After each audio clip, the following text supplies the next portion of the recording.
Ahasiban nasu an yutraku an yaqulu amanna wa hum la yuftanun. Orang beriman tentu akan diuji. Orang beriman yang mana? Orang beriman yang sudah mulai komitmen dengan amal.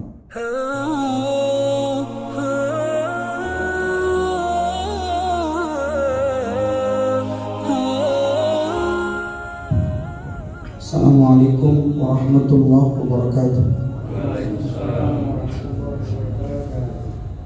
Alhamdulillahi rabbil alamin, wassalatu wassalamu ala nabiyyina Muhammadin wa ala alihi wa sahbihi ajma'in, wa ba'd. Subhanaka la ilma lana illa ma 'allamtana innaka antal alimul hakim. Allahumma 'allimna ma jahilna wa dhakkirna minhu ma nassina wanfa'na bima 'allamtana bi rahmatika ya rabbal alamin. Bersyukur kepada Allah tepatnya di Ramadan yang ke-11 Ustaz ya. Berarti gak lama lagi lebaran lagi kita insyaallah. Udah gak sabar kan Pak? Iya. Allah beri kita kesehatan, nikmat umur, kelapangan waktu.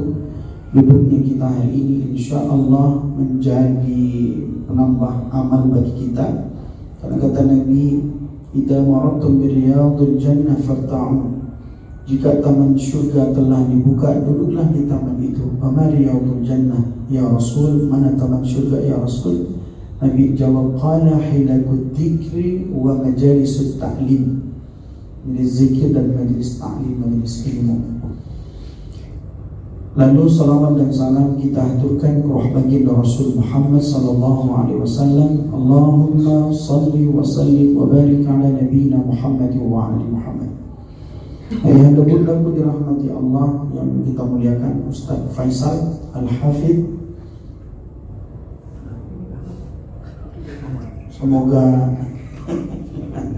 Semoga di bulan yang barakah ini Allah percepat jodohnya. Amin ya rabbal alamin.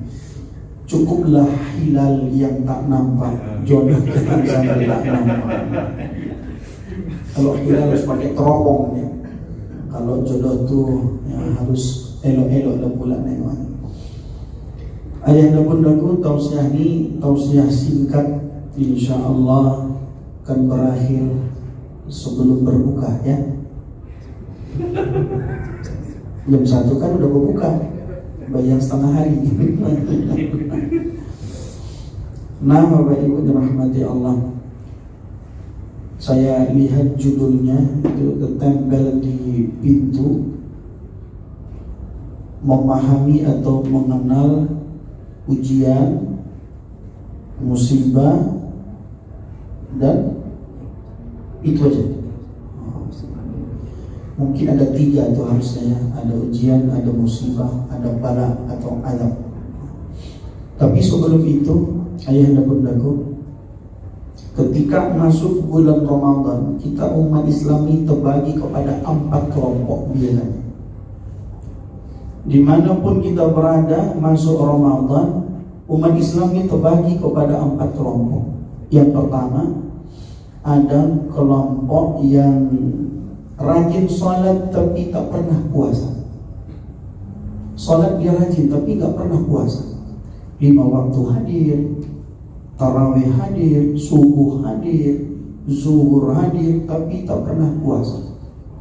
Karena kalau puasa, alasan dia tak puasa, saya kalau puasa Ustaz lapar aja bawaannya. Itulah pula tujuan puasa. Kalau ada orang puasa tak lapar, bisa kita menuntut ilmu apa rahasianya. Kelompok yang kedua, ada yang rajin puasa tapi tak pernah sholat. Rajin puasa tapi nggak sholat. Habis sahur langsung tidur, baca doa mau tidur bukan sekali Ustaz, 5 kali dibaca. Karena kalau 5 kali nggak bangun, tidur bangun pas mau berbuka. Nah ini bisa diamalkan ini Pak. Alasan mereka tidur orang puasa kan ibadah gitu ya. Tidur orang puasa itu ibadah Ustaz. Tapi kalau tidur 1 harian, kata guru-guru kita, itu bukan ibadah, latihan jadi mayat. Kalau tidur 1 harian, Yang ketiga, ini yang unik nih. Yang ketiga, tidak pernah sholat, tidak pernah puasa, tapi rajin buka bersama. Nah, ini ada pula orang seperti itu. Sholat nggak pernah, puasa nggak pernah, tapi buka bersama selalu hadir, on time. Maghrib tengah 7, jam 5 sudah hadir. Paling sibuk pula, udah buka ini. Paling sibuk pula nanya, berapa maghrib? Berapa maghrib? Nah, ada yang keempat. Yang keempat nih, orang yang rajin sholat, rajin puasa, infaknya pun rutin. Maka banyak ungkapan ulama, Ramadan ini adalah satu momentum yang sangat baik untuk meraih pahala sebanyak-banyaknya, karena amal atau pahala itu sebiji zarrah pun diperlukan di hadapan Allah. Kenapa sebiji zarrah ibadah tu, pahala tu perlu? Karena sebiji zarrah dosa pun akan nampak di padang mahsyar. Man ya'mal mithqala dzarratin khairan yarah, lalu syarran yarah. Jadi sekecil apapun ibadah lakukan, karena sekecil apapun dosa akan dinampakkan. Rajin salat, rajin puasa, rajin berinfak, inilah yang luar biasa. Maka Bapak Ibu dirahmati Allah, dalam kajian hadis baginda Rasul ada 6 ibadah yang perlu kita lakukan selama puasa, dan insya Allah akan membaguskan kedudukan kita di hadapan Allah. Yang pertama dikenal dengan sebutan as-siyam, puasa. Malamnya qiyam tarawih. As-siyam, puasa, malamnya qiyam tarawih. Jangan sampai ayah dan bundaku, Bapak Ibu, ada tarawih yang terlewatkan. Jangan sampai. Tadi malam saya tarawih di satu masjid, udah mulai hilang jamaah, saya tengok. Biasa terasnya penuh, ini ruang utama pun sudah mulai berkurang, karena sudah babak penyisihan ya, banyak yang terlentang. Nah, nanti berikutnya teras kosong, ruang utama pun sudah mulai nampak lapang. Akhirnya nanti BKM tengok-tengokan sama Ustaz itu, mana jamaahnya? Tak kemana orang itu, kata BKM. Tapi insya Allah di akhir Ramadan ramai kembali, karena bagi zakat fitrah, itu ramai lagi tuh, ramai full biasa. Nah, jangan sampai kita tidak termasuk orang yang meramaikan saf, karena merugi. Kenapa merugi? Hadisnya jelas, man shama Ramadanan seimbang dengan man qama Ramadanan. Awalnya dia beda, man shama Ramadanan, lalu ujungnya sama, imanan wa ihtisaban. Man qama Ramadanan imanan wa ihtisaban. Infak. Nah, ini mungkin tuan-tuan guru kita sudah membahas juga ini. Salah satu cara untuk jauh dari bala, kalau ujian tak apa-apa. Karena dalam kajian Al-Quran, Bapak Ibu, yang disebut dengan ujian itu adalah Allah senantiasa akan memuji orang-orang yang Allah cintai. Allah kalau sudah cinta dengan kita, Allah anggap layak kita untuk naik tingkat, lebih dekat dengan Dia, lebih banyak mendapat rahmat ampunan Allah. Itu Allah uji. Ahasiban nasu an yutraku an yaqulu amanna wa hum la yuftanun. Orang beriman tentu akan diuji. Orang beriman yang mana? Orang beriman yang sudah mulai komitmen dengan amal. Ketika kita mengatakan bismillah, akan saya lakukan puasa terbaik tahun ini. Tahu ibu apa puasa terbaik? Puasa terbaik itu adalah puasa yang selalu diawali dengan sahur. Ada satu kisah menarik, seorang murid bertanya kepada gurunya, ya Syekh, Tuan Guru, aku puasa, aku tarawih, tapi hidupku tak berubah, begini-begini aja. Apa disampaikan ulama ini? Mungkin engkau puasa dan tarawih beramal tapi barokahnya tidak engkau ambil. Kau ibadah tapi barokah tidak kau ambil. Mana barokahnya itu? Tidak sahur. Nah, banyak di antara kita tidak sahur. Alasan pertama tidak sahur apa kira-kira Bapak Ibu? Apa alasan orang tidak sahur Bapak? Ngantuk. Apalagi sprepet baru lunas maksudnya. Lebih nyenyak kita tidur, sprepet baru lunas ketimbang belum. Kalau belum lunas, si bangun aja Allah. Takajud mimpi dikejar tukang kredit. Tapi kalau udah lunas, AC-nya baru lunas, Masya Allah.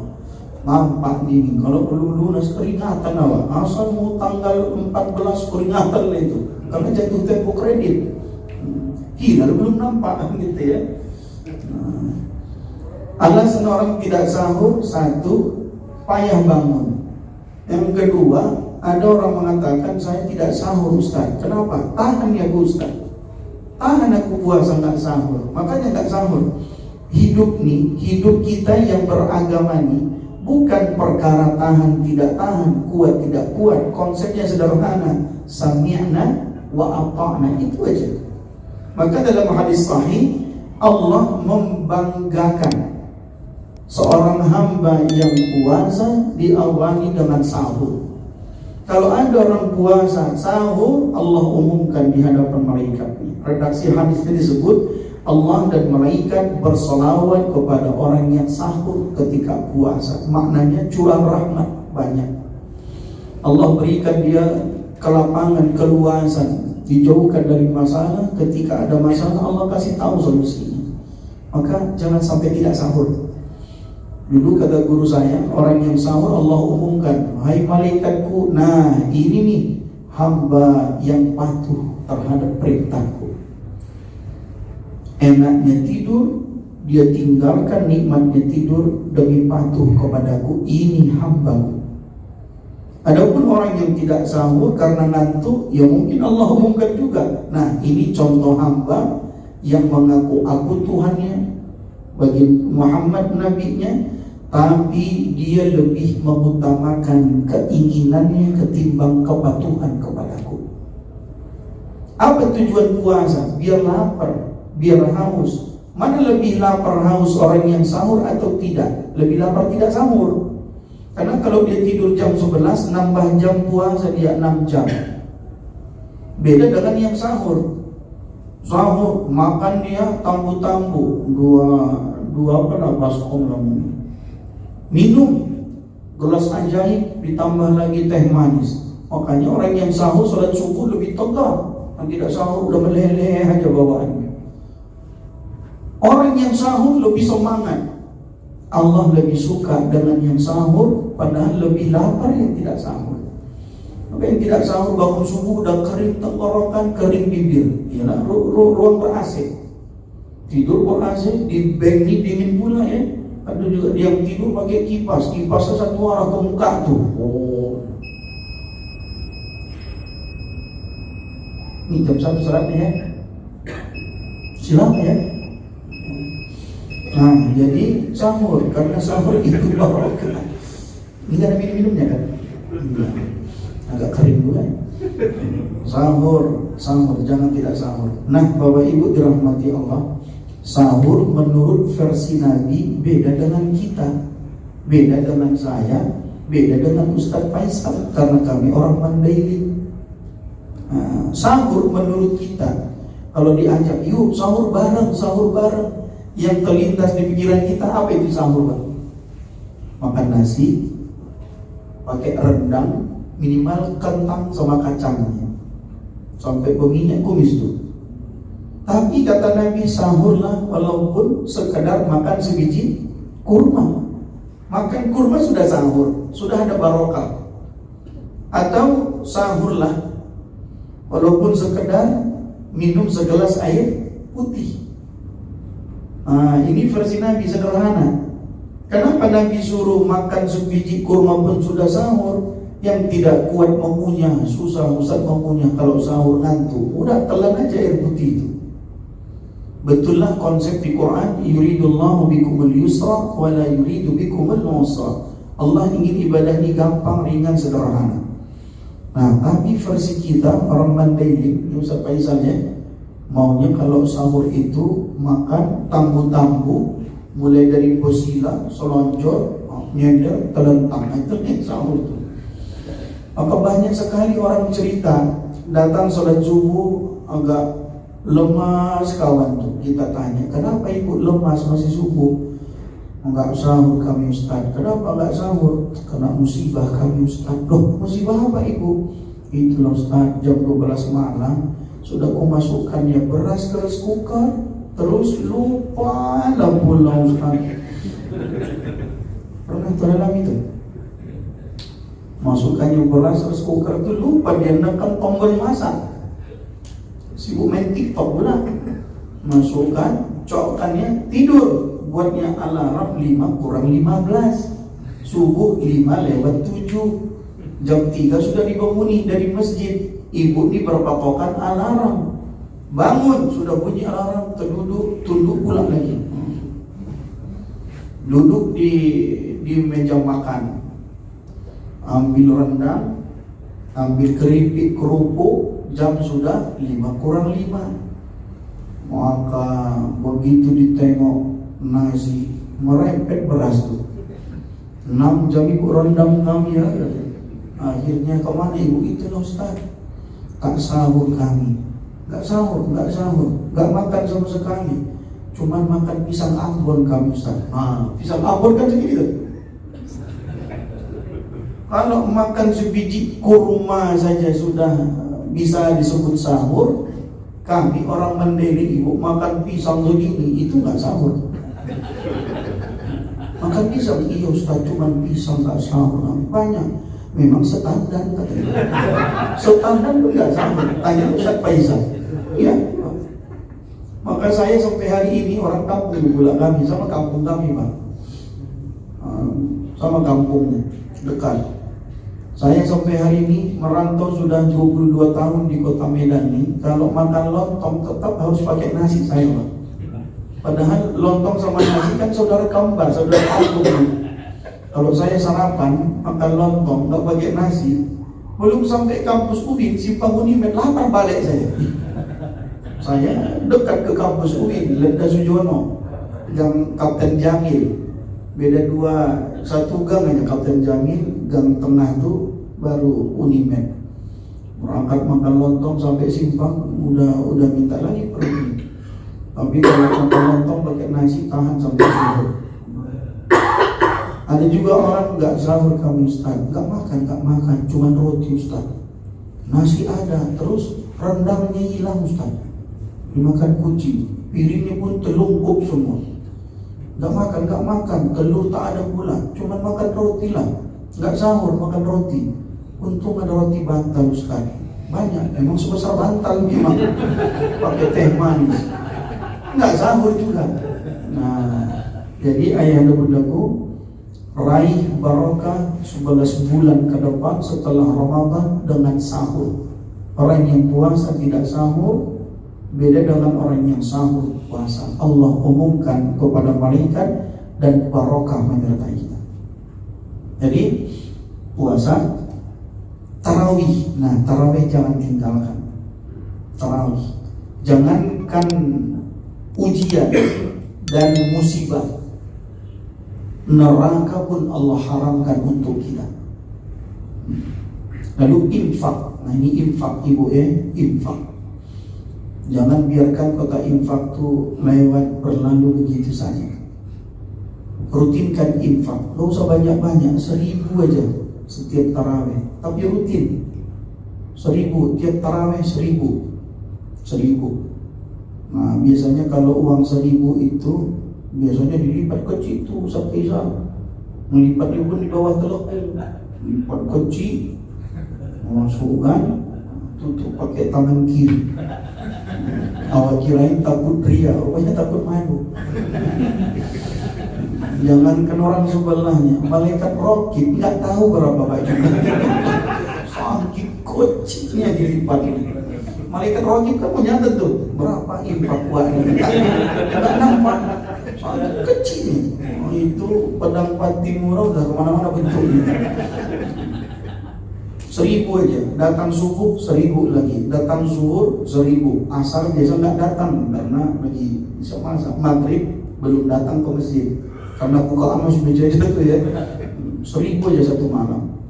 Nah, ada juga yang masukkan 30.000 Ustaz Faisal, 30.000. Kalau 30.000 agak lama itu Pak ngapainnya, ngelipatnya. Slow motion. Suhan, apalagi limpul ya. Limpul payah masuk. Kalau 1000 cor masuk langsung kayak sulap deh, masuk 30.000. Terkagum-kagum, terheran-heran orang sebelah. Ih, hebat kawan, nggak pernah ke masjid sekali infak 30.000. Rupanya diniatkannya untuk 30 malam. Bismillah, 30.000, 30 malam Tuhan ya. Malam kedua lewat kota infaknya Allah yang semalam. Malam ketiga, ya Allah potong yang semalam lagi. Itu malaikat rakib yang paling capek, minus. Allah, ini kisahnya tuh Bang, ada orang masukkan duit ke kota infak, nyangkut sampai pokok nggak bisa juga di jolok-joloknya pakai kunci kereta, masuk kunci kereta masuk, ditunggunya lo BKM hitung, kenapa Pak? Masuk kunci gitu. Ada kunci. Berapa rupanya Pak? Berapa tadi? Lupa. Rupanya nyangkut uang 1000. Di kunci kereta nih. Nyangkut uang 1000 tadi. Pak, apa ya? Uang 1000. Ayo itu kena zoom betul. Lupa tadi berapa ya? Jangan lupa jolok-jolokan pakai kunci. Kalau 100.000 sengaja aja masukkan. Mudah-mudahan nyangkut. Masya Allah. Maka kota infak ini cocoknya memang disebut infak bacaannya ya. Jangan kotak sedekah. Dulu mungkin pernah Bapak Ibu dengar banyak orang buat sedekah. Ya sedekah ini itu tidak berbentuk duit. Senyum pun sedekah kan. Makanya banyak orang lewat kota infak senyum dia. Karena pernah dia baca hadis senyum itu sedekah. Ada yang terpotong, sebenarnya senyum kepada saudaramu sedekah, bukan ke kota infak. Hadisnya ya, senyummu kepada saudaramu, tabassamka ila akhika gitu tuh. Senyummu kepada saudaramu sedekah. Ini salah paham dia pula. Karena sering diberstatus senyum itu sedekah. Pelit nah itu. Lewat kota infak senyum, geser sebelah, senyum pula sebelah, geser sebelah, senyum sebelah. Bubar pengajian, Ustaz Faisal buka, senyum Ustaz Faisal. Kosong. Nah, infak rutin kan, Masya Allah. Karena infak itu tudfa'ul bala, menjauhkan bala. Nah, apa itu ujian? Ujian itu adalah sesuatu yang tidak enak bagi kita, tapi diberikan Allah bagi orang-orang yang Dia cintai. Kalau kita lulus, naik tingkat. Maka di Quran, وَنَبَلُوكُمْ بِالشَّرِّ وَالْخَيْرِ فِتْنَةً وَإِلَيْنَا تُرْجَعُونَ. Ujian itu ada sesuatu yang enak, ada sesuatu yang tidak enak. Nah, naik jabatan ujian juga. Seperti kalimat Nabi Sulaiman, "Hada min fadli Rabbi liyabluwani aashkuru am akfur." Semua ini, kata Nabi Sulaiman, pencapaianku ini adalah karunia dari Allah sekaligus ujian bagiku. Apakah aku bersyukur atau malah kufur? Jadi ujian itu Allah berikan kepada orang-orang yang Dia cintai. Para nabi-nabi diuji Allah. Tapi dengan ujian itu, ujian yang maha dahsyat itu, Allah pilih 5 orang disebut dengan ulul azmi. Nabi-nabi yang maha dahsyat ujiannya. Nabi Nuh, Nabi Ibrahim, Nabi Musa, Isa, dan baginda Rasulullah sallallahu alaihi wasallam. Coba Bapak Ibu bayangkan ujian Nabi Nuh itu luar biasa. Umurnya 1000 tahun atau 950 tahun. Di surah Al-Ankabut ya, وَلَقَدْ أَرْسَلْنَا نُوحًا إِلَى قَوْمِهِ فَلَبِثَ فِيهِمْ ألف سنة إلا 50 عاما فأخذهم الطوفان وهم ظالمون. Kami utus Nuh kepada kaumnya, dia tinggal bersama kaumnya 1000 tahun dikurang 50. Ada dua tafsir.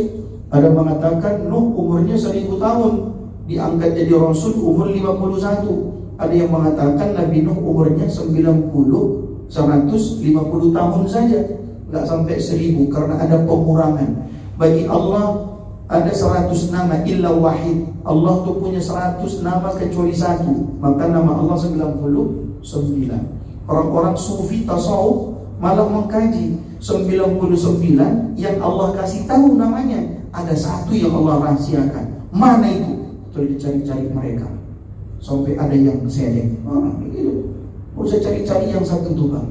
Hafal yang 99 udah paten itu. Hafal Asmaul Husna, hafal Ustaz 3 aja. Apa itu? Ya Allah, Ya Rahman, Ya Rahim. Udah, segitu aja Ustaz. Udah syukur itu. Udah paten itu. Karena dari sekian banyak nama Allah yang paling agung itu 3. Allah, lalu Ar-Rahman, Ar-Rahim. Kenapa? Mengawali kalamnya firman Allah di Quran 3 nama itulah. Bismillahirrahmanirrahim. Lalu tak cukup sekali Allah sebut Ar-Rahman Ar-Rahim, diulang lagi di surah yang sama. Alhamdulillahi Rabbil Alamin Ar-Rahmanir Rahim. 2 kali diulang dengan Bismillah itu. Gak cukup sekali Allah perkenalkan dirinya Maha Pengasih Penyayang 2 kali agar kita tidak ragu dan tidak bimbang. Nah, ayahanda bundaku dirahmati Allah. Musibah. Apa itu musibah? Sesuatu yang tidak diinginkan oleh manusia terjadi sebab tingkah laku orang itu sendiri. Terjadi musibah itu ada sangkut paut dengan perbuatan kita sendiri. Dhaharal fasadu fil barri wal bahri bima kasabat aydin nas. Di jolok-joloknya atap rumahnya sampai berlubang, hujan banjir. Jangan awak sebut Allah buat pula masuk hujan di ke rumah. Awak yang jolok-jolok. Kamar mandi enggak kita buat pula penghalang sampahnya. Sudah tak ada filter sampah, asyik buang aja di situ, tak apa-apa. Yang merokok buang, yang pakai tisu buang, terakhir nyumbat. Begitu nyumbat meluber airnya, masuk ke mana-mana, bau. Nah, jangan disebut Allah yang buat, perbuatan kita sendiri. Ma asabaka min hasanatin famin Allah, wa ma asabaka min sayyi'atin famin nafsik. Asaba musibah. Nah, semua yang baik-baik datang dari Allah, semua yang tidak baik yang merugikanmu, menyusahkanmu, itu datang dari tanganmu sendiri. Nah, ada juga yang buat ujian itu ada 2, musibah itu ada 2. Saya ulangi, musibah ada 2. Ada musibah makna teguran, ada musibah makna ujian. Ada pula yang menjelaskan begitu. Mana musibah makna teguran? Karena kita berbuat sesuka hati. Ada orang naik kereta, Bapak Ibu, naik kereta kencang tengah malam, pas pula mati lampu. Dia punya kereta tak berlampu, tak ada klekson, tak ada remnya. Ini kira-kira cari apa nih Pak? Cari mati kan? Kencang gak pakai helm pula tuh. Mati lampu malam, kereta gak pakai lampu, klekson pun tak ada. Pokoknya asal dia lewat, klekson pakai suara. Minggir. Rupanya belok ada parit, debak masuk parit. Itu musibah. Itu teguran. Bukan musibah, ujian, teguran, agar lebih berhati-hati. Ada yang ujian dari Allah, musibah itu udah maksimal, pakai helm standar, bukan lagi standar nasional, internasional, standar dunia dan dunia lain. Hebat tuh ya. Helm, pakai rem, memang dia ahli. Jangankan duduk di kereta, berbaring pun dia bisa. Jangankan telungkup, telentang pun bisa dia. Udah hati-hati sesuai dengan rambu-rambu, tapi karena kecelakaan juga, itu mungkin disebut ujian. Apa ujiannya? Mengupat atau tidak, makin taat atau tidak. Mungkin selama hidup tak pernah dia nyebut nama Allah. Begitu kecelakaan baru akrab dengan Allah. Udah terlentang di rumah sakit, asal mau duduk Bismillah, kan ucap nama Allah tuh.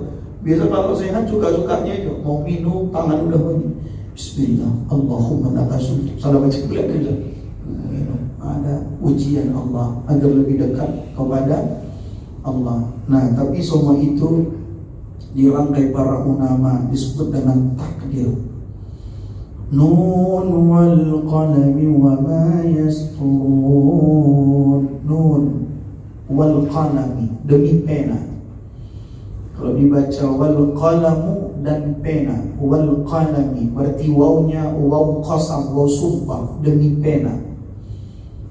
Nabi menjelaskan pena, qalam, pena ini apa kata Nabi? Innallaha katabal maqadir 50,000 sana qabla an yakhluqa as-samawati wal ard. Allah telah menetapkan takdir, mencatatkan takdir dengan pena 50,000 tahun sebelum Allah ciptakan langit dan bumi. Allah sudah menentukan siapa yang hadir hari ini, siapa pula yang tidak hadir hari ini, siapa yang fokus hari ini, siapa yang tidak. Maka ayahdaku bunda dirahmati Allah, Ibrahim bin Adham mengatakan, beruntunglah kita yang diberi nikmat hidup di 3 bulan Rajab, Sya'ban dan Ramadan bil fadilah, karena fadilah luar biasa. Hadis riwayat Imam Ahmad, kata Nabi, telah datang Ramadan kepada kalian, bulan yang barakah, bulan yang agung, diwajibkan puasa. Pintu surga dibuka, pintu langit ditutup, syaitan dibelenggu. Kecuali yang kesetanan nih Pak ya, syaitan dibelenggu. Satu ibadah melipat gandakan 100 kali lipat. Lalu di malam itu kata Nabi ada satu malam yang nilainya lebih mulia dari 1000 bulan. Masya Allah. Nah, hadis riwayat Imam At-Tibrani meriwayatkan hadis, apa kata Nabi? Berhati-hatilah di bulan Ramadan, karena bulan Ramadan itu kata Nabi, pahala dilipat gandakan, dosa pun begitu. Takutlah, hati-hatilah dengan Ramadan, pahala dilipat gandakan, dosa pun begitu. Maka Ibnu Rajab pun mengatakan seperti itu juga. Seperti hari ini, kita ngaji hari ini dicatat kita ngaji Pak, seperti ngaji 100 kali ngaji. Hebat kan? Sekali ngaji kita nih dicatat ngaji 100 kali. Masya Allah.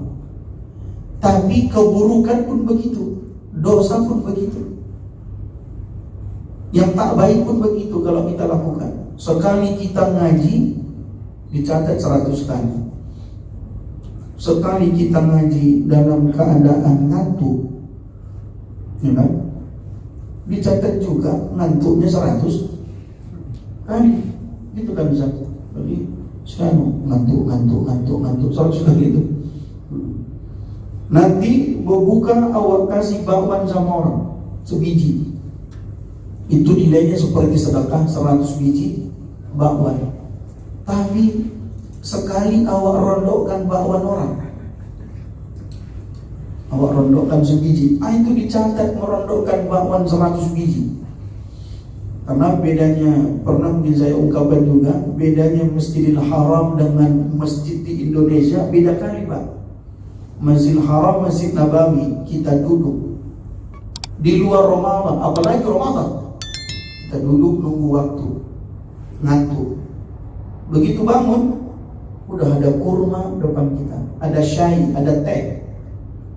Biasa tuh Pak, sebelum kita ngantuk, kosong depan kita, kecuali tas paspor. Ngantuk bangun, ada kurma, ada teh.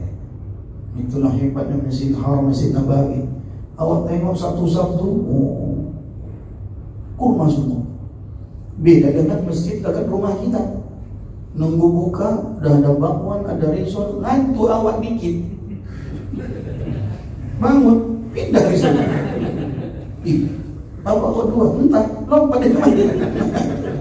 Itu bedanya masjid kita sama Masjidil Haram. Kalau di Masjidil Haram yang tak ada jadi ada. Maksud kita ada jadi tiada. Bisa hilang dia. Itu hebatnya Islam Nabawi. Jadi Ramadan ini satu momentum agar kita menjadi lebih baik dari sebelumnya. Mintalah kepada Allah ridha-Nya. Allahumma inna nas'aluka ridhaka wal jannah. Ketika Allah beri ujian, semoga ujian yang Allah berikan tidak menjadikan kita kufur. Ketika Allah berikan kita musibah, semoga musibah yang terjadi sebab ulah kita bisa kita lebih baik dan tidak terulang untuk kali yang berikutnya. Ingat ayat lagu-lagu penutup baginda Rasulullah, hadis sahih ini dari ibunda kita Aisyah. Ibnu Majah meriwayatkan, apa kata ibunda kita Aisyah, Nabi Muhammad ketika doanya terkabul, ketika melihat sesuatu yang baik, sesuatu yang dia inginkan, Nabi selalu baca doa, Alhamdulillahilladzi bini'matihi tatimmus shalihat. Nampak Nabi yang baik, sesuai yang diinginkan. Ini sesuai yang kuinginkan ini. Seperti inilah seharusnya. Maka Nabi banyak-banyak, cepat-cepat membaca Alhamdulillahilladzi bini'matihi tatimmus shalihat. Ketika Nabi melihat sesuatu yang tidak diinginkan, bukan begitu yang diinginkan Nabi, tidak sesuai yang diharapkan Nabi, Nabi tetap memuji Allah dengan kalimat Allahumma lakal hamdu ala kulli hal. Allahumma lakal hamdu ala kulli hal. Masya Allah. Nabi Sulaiman kalau terkabul doanya, mendapat nikmat, dia ucapkan hadza min fadli rabbi. Semua ini karunia Allah, bukan kehebatanmu. Liyabluwani aashkuru am akfur. Kalau Qarun lain pula. Qarun kalau usahanya lancar, sesuai yang dia inginkan, lalu dipuji orang, apa disampaikan? Qala innama utituhu ala ilmin indi. Surah Al-Qasas. Hebat kau Qarun ya, luar biasa. Oh iyalah, semua ini bisa kudapatkan karena kehebatan ilmuku. Itu pula kalau Qarun. Kita minimal kalau Allah berikan nikmat, apa kita ucapkan? Ayo anda, Alhamdulillah, Alhamdulillah. Udah cahaya 10%.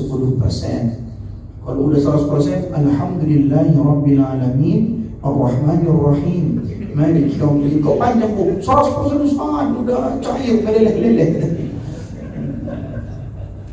Ketika belum terkabul yang kita inginkan, coba-coba kita baca Rabbana ma khalaqta hadza batila. Ya Allah, aku yakin tak ada yang sia-sia yang kau berikan. Sekalipun bukan ini yang ku inginkan, kau beri ini, aku anggap ini ujian karena engkau cinta kepadaku. Datang seorang laki-laki, ya Rasulullah, aku berdoa, mulai ku angkat tanganku tinggi sampai ke bawah. Ya Rasul, yang berdoa itu siang malam berdoa, enggak terkabul doaku. Apa yang salah ya Rasul? Nabi coba tanyakan sama Jibril. Turun rupanya jawaban Allah. Apa kata Allah? Muhammad, ketika aku cinta kepada hambaku, maka ku uji dia dengan tidak ku kabulkan doanya segera. Kenapa? Karena aku suka mendengar suaranya. Maka harus yakin Tuhan.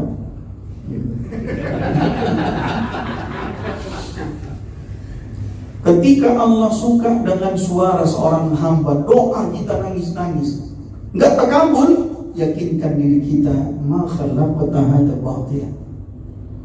Tuhan, belum terkabul, aku yakin ini yang terbaik, pasti kau beri yang lebih dahsyat. Ada orang belum doa langsung terkabul. Salat enggak pernah, puasa kayak kita bilang tadi. Salat enggak pernah, puasa enggak pernah, tapi rajin dibuka bersama, itu aja kan. Kalau aku belum doa langsung cair. Oh, jangan heran. Hadisnya begitu. Kadang ketika Allah tak suka melihat seseorang itu, jangankan melihatnya, mendengar suaranya pun Allah nggak suka. Allah kabulkan doanya biar dia diam karena Allah tak suka suaranya. Paham ibu?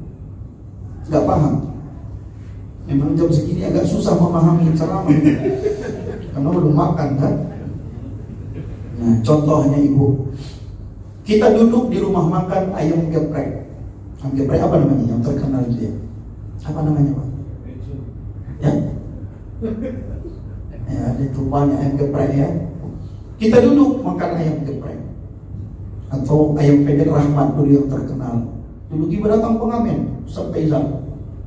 Kita lagi seru-serunya nih bercakap sama teman. Datang pengamen, bawa alat musik namanya ala kadar, tutup kurnia, masih ada pula sirupnya merah-merah dikit. Datang dia, cereng. Suaranya pun tak bagus, nyanyi asal-asal, tak bagus suara, penampilan tak pas. Karena kita nggak suka, kan langsung kita kasih Pak 1.000 kan. Ada bang 1.000, kasih aja. Langsung, udah ya. Belum siap lagu Pak, udah, kasih ya. Cair. Berikutnya datang satu lagi, agak rapi dikit pakai gitar. Dreng, izin Pak Ibu awak mau nyanyi. Insya Allah, enak lagunya. Biasanya nggak langsung cair nih. Kita tengok-tengokan, hebat anak ini sambil makan. Cuman yang makan gak ada otak semua, gak ada yang makan. Habis satu lagu, masuk lagu yang kedua. Habis lagu yang kedua, request pula kawan ni, bisa lagu Barakallah. Ini mau nikah, ada kawan Barakallah lagu nikah. Kawan kami mau nikah, Barakallah lagu nikah tu, baca sampai berganti-ganti kaki kawan tu yang berdiri tadi, sampai runcing jarinya Pak. Sambil mikir dia, tadi adek tu dreng cair. Dreng cair 1.000. Dia udah 5 lagu, lama 5 lagu kan 5 menit. Ditambah lagi dia lupa muter-muter apanya lagunya. 5 lagu, hampir setengah jam Ustaz Faizal. Yang makan ni makin lahap. Lama tekabul yang diinginkan, tapi sekali tekabul bukan yang bawa parang. Yang kedua, ada yang ngasih 10.000, ada yang ngasih 5.000, yang gak ada otak gak ngasih. Apa kata anak itu? Tak apa-apalah, capek, pegel-pegel, suara serak, jari runcing, tapi cair 20.000, 5 orang, satu ku tandai. Nah, itulah sebagai contoh sederhana. Jangankan Allah, kita pun begitu. Ketika tak senang kita, belum lagi mulai, masih jauh datang anak itu. Terima kasih. Ini, biar enggak kemari dia. Dia lagi suntuk kawan kami, kita orang dikirim nih. Jadi ketika doa kita belum terkabul, ayahku, bunda, yakinkan, Alhamdulillah ya Allah, semoga lama kau kabulkan doaku karena engkau cinta kepadaku. Lalu berharap beri dapat yang terbaik. Rabbana ma khalaqta hadza batila. Ibarat orang yang minta bunga. Ya Allah, berikan aku bunga yang indah. Allah kasih kaktus. Datang malaikat, Waalaikumsalam, doa untuk kabul, selamat, dibukanya. Kaktus. Kalau ini orang yang tidak kuat iman, dibuangnya kaktus nih. Kalau dia orang beriman, ditanamnya di belakang rumah. Ya Allah, aku minta bunga yang indah, kau kasih kaktus. Bukan ini yang kuinginkan, tapi karena kau Tuhanku, aku yakin engkau tidak pernah salah memberi, ku terima dengan ikhlas. Dia tanam, dia siram, tumbuh, berbunga juga Pak. Kaktus mengeluarkan bunga yang indah, makanya laku dijual. Manfaatnya banyak, untuk maling, manfaatnya banyak. Ya Allah, kirimkan aku kupu-kupu yang indah, yang mentel Tuhan. Allah kasih ulat bulu. Paham ayah ya? Datang malaikat, selamat, doamu terkabul. Nah, buka ulat bulu yang menjijikan. Kalau orang yang doa ini bukan orang yang berilmu, beriman, dibuang ulat bulu. Apa ini? Tapi kalau dia orang beriman dan berilmu, rajin mengaji, apa disampaikan? Ya Rabb, ku minta kupu-kupu yang mentel, kau kasih ulat bulu. Gak apa-apa Tuhan, aku yakin ini yang terbaik. Engkau tidak pernah salah memberi. Aku yang sering salah meminta, ngotot pula. Disimpannya seiring perputaran waktu, ulat bulu jadi kepompong, jadi kupu-kupu yang indah, bahkan melebihi indahnya dari yang pernah kita bayangkan. Masya Allah. Ujian, semoga Allah beri kita ujian yang mampu kita pikul. Musibah, semoga kita belajar dari musibah. Jangan sampai azab, karena azab itu bagi orang-orang yang kufur kepada Allah Subhanahu wa ta'ala. Assalamualaikum warahmatullahi wabarakatuh. أعوذ بالله من الشيطان الرجيم. بسم الله الرحمن الرحيم. الحمد لله رب العالمين، والصلاة والسلام على نبينا محمد وعلى آله وأصحابه أجمعين. ربنا اغفر لنا ولوالدينا وارحمهما كما ربيانا صغيرا، ولجميع المسلمين والمسلمات والمؤمنين والمؤمنات الأحياء منهم والأموات برحمتك يا رب العالمين. اللهم اجعل جمعنا هذا جمعا مرحوما، وتفرقنا من بعده تفرقا معصوما. اللهم إنك عفو كريم تحب العفو فاعف عنا يا كريم. ربنا آتنا في الدنيا حسنة وفي الآخرة حسنة وقنا عذاب النار. وصلى الله وسلم على نبينا محمد والحمد